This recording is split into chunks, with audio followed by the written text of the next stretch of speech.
നുഴഞ്ഞുകയറ്റക്കാരെ നാടുകടത്തുന്നതിനായി കർശന നടപടികളുമായി പശ്ചിമബംഗാൾ സർക്കാർ. തടങ്കൽ കേന്ദ്രങ്ങൾ സ്ഥാപിക്കുന്നത് സംബന്ധിച്ച് Paschimbangal home and hill affairs department ജില്ലാ മജിസ്ട്രേറ്റുകൾക്ക് കത്തയച്ചു.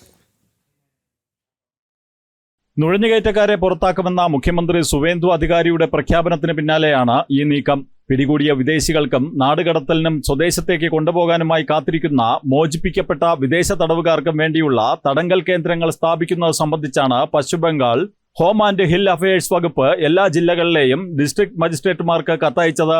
രാജ്യത്ത് നിയമവിരുദ്ധമായി താമസിച്ചതിന് പിടിക്കപ്പെട്ട ബംഗ്ലാദേശികളെയും റോഹിംഗ്യകളെയും നാടുകടത്തുന്നതിനുള്ള നടപടിക്രമങ്ങൾ പാലിക്കേണ്ടതിനെക്കുറിച്ച് കത്തിൽ പറയുന്നു.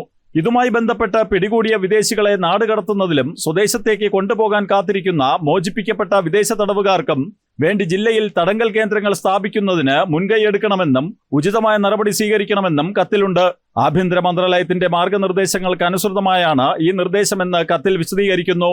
ബംഗ്ലാദേശി നുഴഞ്ഞുകയറ്റക്കാരിൽ നിന്ന് പശ്ചിമബംഗാളിനെ മോചിപ്പിക്കുമെന്നും പശ്ചിമബംഗാളിന്റെ സംസ്കാരം വീണ്ടെടുക്കുമെന്നും നേരത്തെ മുഖ്യമന്ത്രി സുവേന്ദു അധികാരി വ്യക്തമാക്കിയിരുന്നു. ജനം, ഡൽഹി.